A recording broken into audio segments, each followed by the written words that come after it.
Hi friends, welcome to అత్తా కోడళ్ళ వంటిల్లు. ఈరోజు మనం ఒక గ్లాస్తో మసాలా రైస్ చేసుకుందాం. చాలా బాగుంటుంది, ఈజీగా ఉంటుంది.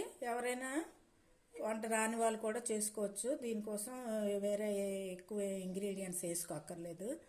దీనికోసం నేను ఒక కుక్కర్ది పెట్టుకున్నాను. ఒక 3 స్పూన్స్ ఆయిల్ వేయండి, సరిపోతుంది.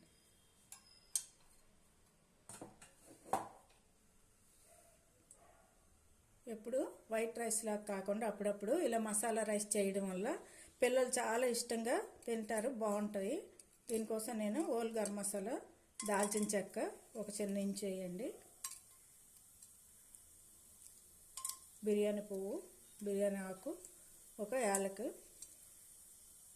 లవంగాలు ఒక 3 వేయండి. ఇది జాపత్రి ఉంటే వేయండి, బాగుంటుంది. అలాగే 2 పచ్చిమిర్చి నిలువుగా కోసి వేసుకోవాలి. ఒక చిన్న ఆనియన్ ఇలా నిలువు ముక్కల్లా కోసుకొని వేసుకోండి. ఇవి వేయించుకుందాం. ఒక స్పూను అల్లం వెల్లుల్లి పేస్ట్ వేయండి.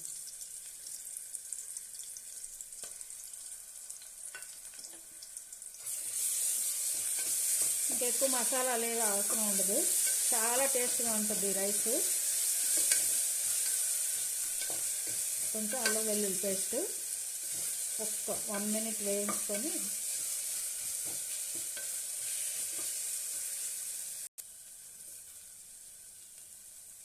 ఒక చిన్న టమాటా తీసుకొని ఇలా ముక్కలుగా కోసుకోండి. ఇవి కూడా టమాటా కొంచెం మగ్గాలి. ఈలోపు మనం రైస్ కడుక్కుందాం. ఇదిగోండి, గ్లాస్ రైస్ తీసుకున్నాను. ఒక గిన్నెలో వేసుకొని కడుక్కుందాం.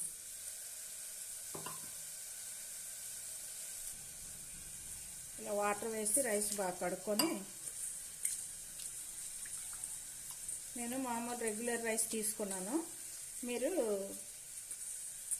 బాస్మతి రైస్ తీసుకుంటే గ్లాస్కి గ్లాస్ వాటర్ వేయాలి. ఈ మామూలు రైస్ కాబట్టి నేను గ్లాస్కి గ్లాసున్నర రైస్ వాటర్ వేస్తాను. టమాటా మగ్గింది. దీంట్లో మనం కడిగి ఉంచుకున్న రైస్ వేసుకోవాలి.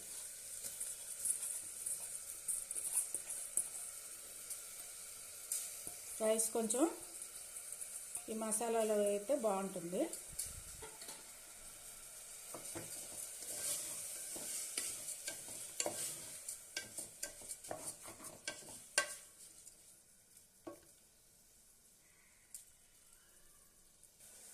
ఇప్పుడు టేస్ట్కి తగినంత సాల్ట్ వేసుకోండి.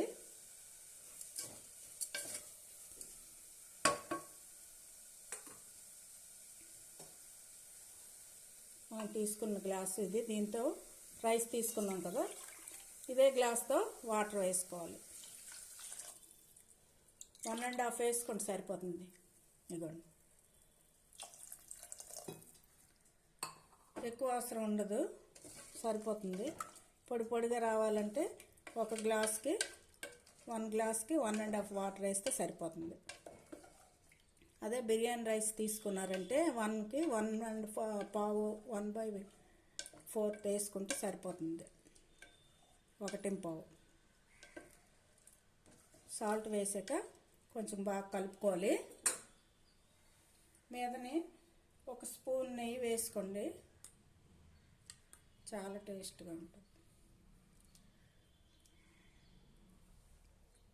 ఒకసారి కలుపుకొని మూత పెట్టేసుకుంటే, ఇప్పుడే మనం టేస్ట్ చూసుకోవాలి. సాల్ట్ కూడా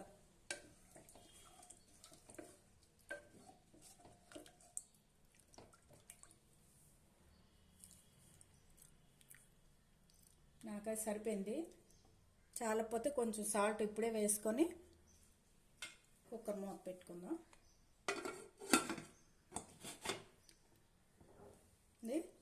2 విజిల్స్ వచ్చాక ఆపేయాలి. చూద్దాం కుక్కర్ చల్లారిందా లేదా. 2 విజిల్ తర్వాత ఒక 10 నిమిషాల తర్వాత తీస్తే ఇలా పొడి పొడిగా చాలా బాగా రెడీ అవుతుంది. మసాలా పులావ్ అన్నా పర్లేదు, మసాలా రైస్ అన్నా కూడా చాలా బాగుంది. చూసారా ఎంత పొడి పొడిగా వచ్చిందో చూడండి, చాలా టేస్ట్గా ఉంటుంది. మీరు కూడా ఇలా ట్రై చేయండి. ఇప్పుడు డిష్ అవుట్ చేసుకుందాం. ఎప్పుడు ఒకేలా కాకుండా ఇలా చేయడం వల్ల బాక్స్లు కూడా ఈజీగా ఉంటుంది. ఇలా పెట్టుకోవచ్చు. రైతాతో కానీ ఏదైనా కర్రీ చేసుకుంటే కర్రీతో కానీ పెట్టుకుంటే చాలా బాగుంటుంది. డిష్ అవుట్ చేసుకుందాం.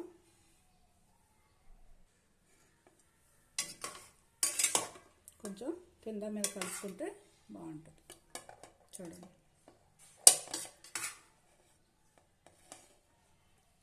ఎంత రుచికరమైన మసాలా పులావ్ రెడీ అయింది. మీరు కూడా ట్రై చేయండి. ఈ వీడియో మీకు నచ్చినట్లయితే షేర్ చేయండి, లైక్ చేయండి. కొత్తగా చూసే వాళ్ళైతే సబ్స్క్రైబ్ చేసుకోండి. కొంచెం కొత్తిమీర ఉంటే ఇలా వేసుకోండి, చాలా టేస్ట్గా ఉంటుంది.